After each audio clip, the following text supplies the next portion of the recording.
What if two brothers once grew so monstrously fast and so impossibly strong that they dared to march on heaven itself and nearly dragged the king of the gods off his own throne? This is the story of Zeus, king of all the gods, ruler of sky and thunder, who had fought for years to secure his throne and hold the universe in careful order.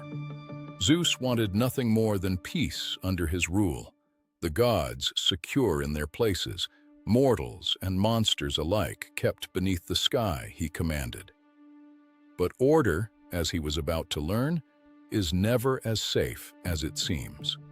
Far below, on the shores of Thessaly, lived a mortal woman named Iphimedeia. She was restless and dreamy, and she spent her days walking the water's edge, hopelessly in love with the sea itself. Her longing did not go unanswered. Poseidon, the god of the sea, rose from the water to meet her, and from their union came two sons unlike anything the world had seen before. The twins were named Otus and Ephialtes, because Iphimedeia's husband, a mortal named Aloadae, raised them as his own. The world would come to know them by a single shared name, the Aloadic. From the very beginning, something was wrong with how fast they grew. Storytellers of the time swore that each year they widened by a cubit and grew a fathom taller, until by the age of 9, they stood as tall as mountains. With their bodies came an arrogance to match. Otus and Ephialtes did not simply want to be strong. They wanted to rule everything, including the heavens themselves. So they devised a plan as reckless as it was enormous. They would tear Mount Pelion from the earth, stack it upon Mount Ossa, and pile that upon Olympus itself, building a staircase of mountains straight into the halls of the gods. Word of this monstrous project traveled fast, and soon it reached Olympus itself.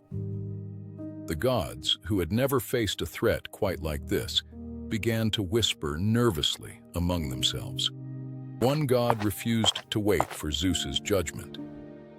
Ares, the proud and hot-blooded god of war, decided he would settle the matter himself and marched down to Thessaly without permission. He found the twins mid-labor, hauling stone, and demanded they stop at once. Otus and Ephialtes only laughed at him, and the confrontation exploded into battle. But Ares had badly underestimated them. For all his skill, he was still only one god against two giants built like walking mountains, and they overwhelmed him before Olympus even knew he had gone. The god of war, captured.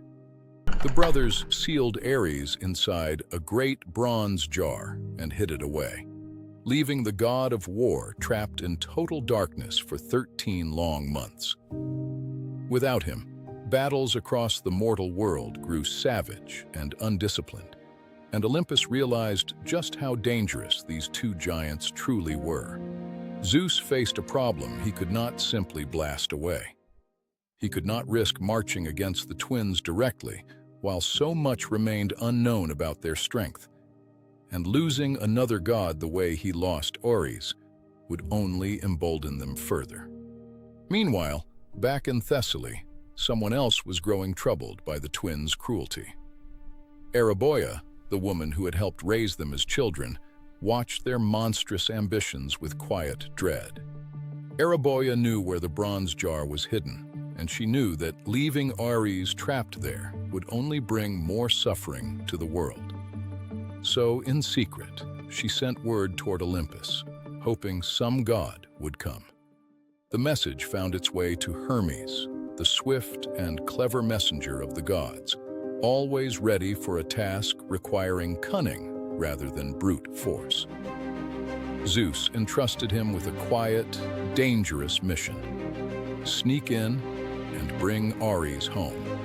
Hermes slipped down from Olympus unseen, tracing Aloadae's message to a hidden cave where the great bronze jar had been buried away from prying eyes. Working quickly and quietly, Hermes pried the jar open and freed Ares at last, 13 months after his humiliating capture. The god of war stumbled out weak, furious, and desperate for revenge. But Zeus refused to let Ares charge back into battle, alone a second time. One failed attack was enough proof that raw force would not defeat the Aloadae. Olympus needed a smarter plan, and it needed one quickly, because the twins were not finished. Back on the plains, the twins' ambitions had grown even bolder and far more personal. Conquering heaven was no longer enough for them. Now, each brother had chosen a goddess he intended to make his bride. Ephialtes had set his sights on Hera, queen of the gods and wife of Zeus himself. Otis, meanwhile, wanted Artemis, the fierce and untouchable goddess of the hunt. This was no longer just a threat to Zeus's throne. It was a threat to his marriage, to the sanctity of his family, and to every goddess who could suddenly be claimed by force if the twins ever reached the summit. To make matters worse, there was an old truth about the Aloadae that made this whole crisis nearly impossible to solve. No weapon wielded by a god could kill them. Fate itself had woven them a strange protection, one that could only be undone by their own hands, not anyone else's. This left Zeus in an impossible position. He could not strike them down himself, and force had already failed once. So he called the gods together on Olympus to search for another way. It was Artemis who finally stepped forward. As the goddess of the hunt, she understood something the others didn't. Sometimes the mightiest prey isn't beaten by strength, but by patience, precision, and a well-set trap. Her plan was simple, and it depended entirely on the one weakness the twins had never noticed in themselves. Their desire for her had made them careless. If she could lure both brothers to the same place at the same moment, their own rivalry might do what no god's weapon could. Meanwhile, the mountain stack in Thessaly grew taller by the day. Ossa now sat heavily atop Olympus's lower slopes, and the twins were preparing to haul Pelion into place, the final piece of their staircase to heaven. Before they could finish, word reached them that Artemis herself had been seen slipping away toward the island of Naxos, alone and unguarded. For two brothers consumed by desire, this was an opportunity too tempting to ignore.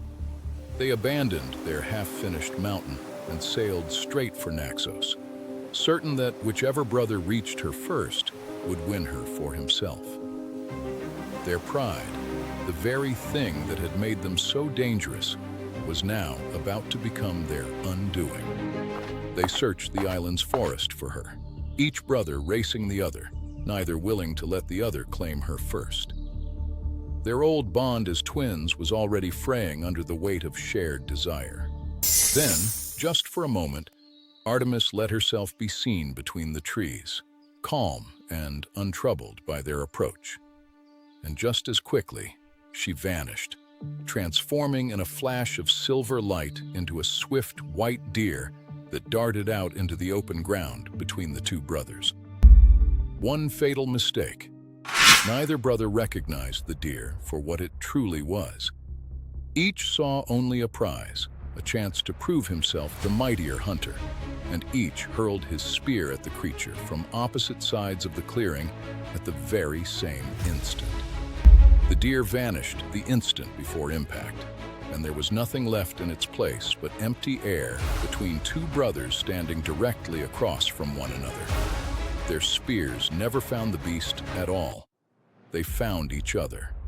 Otis and Ephialtes fell together onto the sand, mortally wounded by the very hands that had once worked side by side to build a staircase to heaven.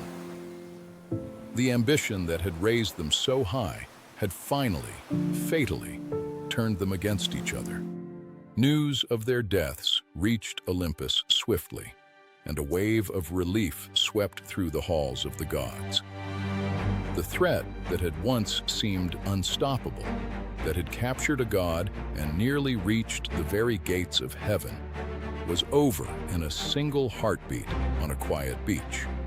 Zeus's throne, so nearly threatened, stood secure once more. He had never needed to break the fate that protected the twins from the gods, because Artemis had found the one loophole fate itself allowed. Let their own pride do what no god's weapon could.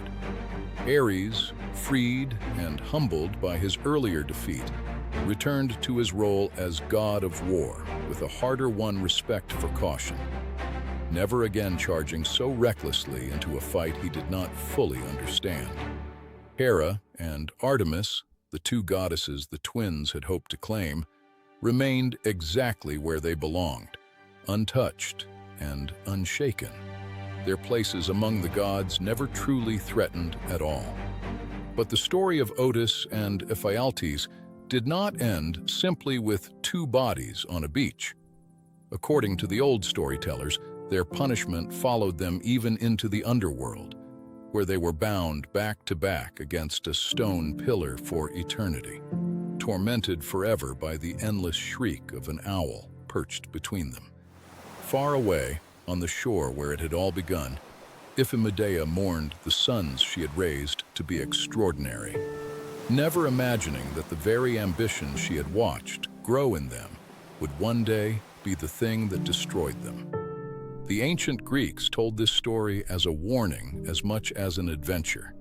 Even beings born half-divine, blessed with impossible strength and a fate no weapon could touch, could still be undone by the one thing no god or giant could ever fully control: their own pride. And so the throne of Zeus stood eternal, the goddesses stayed free, and the mountains the giants once stacked toward heaven slowly settled back into the earth. A lasting reminder that even the mightiest ambitions can collapse under their own weight.